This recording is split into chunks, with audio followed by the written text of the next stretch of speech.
মন মেলা কথা নাই, মই কোনো কামে মন মেলি নকৰোঁ। মন মেলি এটাই কৰোঁ, সমাজ সেৱা।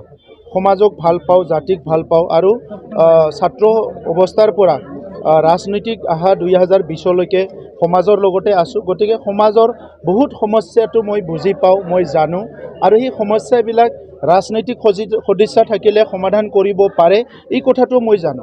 তো সেইকাৰণে আজি আমাৰ সকলোৰো যিটো দায়িত্ব, সেইটো আমি দায়িত্ব পালন কৰি আছোঁ। কোনো বিধায়ক হোৱা মোৰ জীৱনৰ সপোন নহয়, MCLA হোৱা সপোন নহয়, কোনো MP হোৱাৰ এইটো জীৱনৰ ব্যক্তিগত এটা সপোন নহয়। এইটো দল কৰাৰ কাৰণে আজি দলত তেনেকুৱা এটা পৰিৱেশ আহিছে, তেনেকুৱা এটা সিদ্ধান্ত হৈছে আৰু এইখিনি সময়ত আমি বিভিন্ন দায়িত্ব থাকি সমাজটোক সেৱা কৰিব লাগে।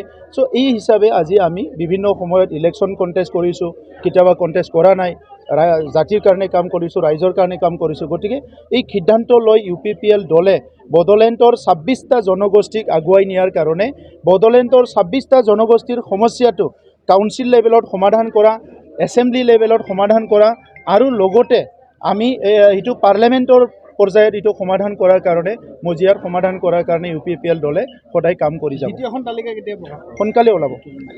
ইণ্ডিয়াৰ সৈতে এতিয়া আমিতো যিটো 15টা ছিট যেতিয়া দিম, তো গতিকে ইয়াত আৰু মিত্ৰতা কিবা কিবি এইবিলাকতো বহুত বেছি ইম্পৰ্টেণ্ট নহয়।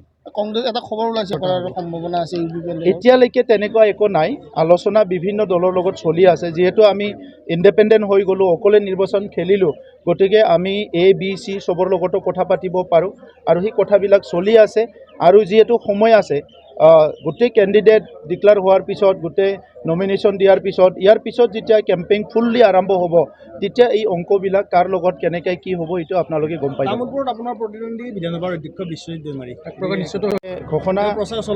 ঘোষণা কৰাৰ লগে লগে মই নিজৰ তৰফৰ পৰা অভিনন্দন জনাম।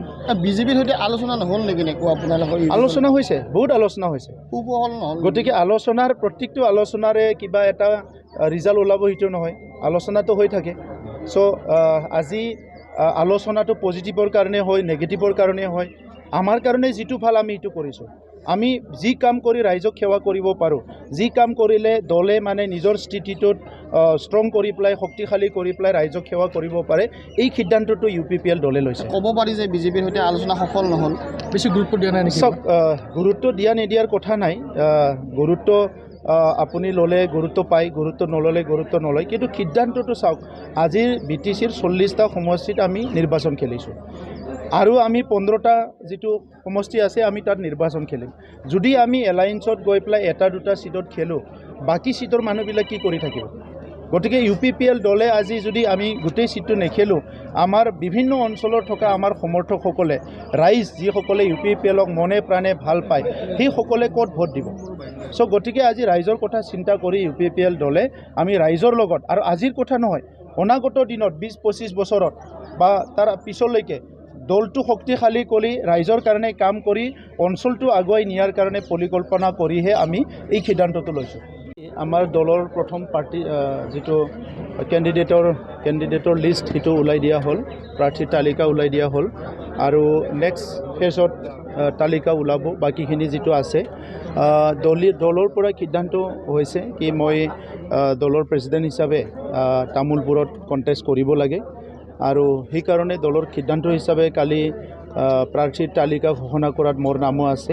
গতিকে আমি দল কৰিছোঁ, দলৰ এটা নীতি আছে, দলৰ এটা পৰিকল্পনা আছে, সেইমতে কাম কৰিব লাগিব।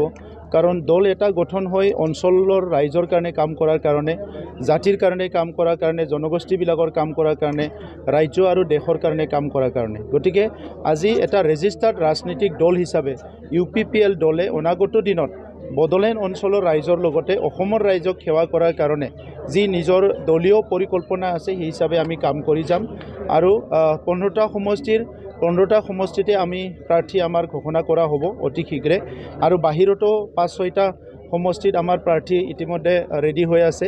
তো সেইখিনি কাম অহা 2-3 দিনৰ ভিতৰত সম্পন্ন হ'ব, যিহেতু নমিনেশ্যন 23 তাৰিখলৈকে আছে। কিন্তু দলীয় কাম কাজবিলাক আমাৰ চলি আছে, সেইকাৰণে মই আশা কৰোঁ যে বড়োলেণ্ডৰ ভিতৰত যিটো 15টা আসন আছে, এই 15টাৰ অধিক আসনে UPPLৰ মানে ফালে আহিব। এইটো ৰাইজৰ যিটো মতামত, ৰাইজৰ যিটো বিভিন্ন সময়ত আমাক কোৱা অপিনিয়ন, তেখেতসকলৰ পৰা এইটো গম পাওঁ।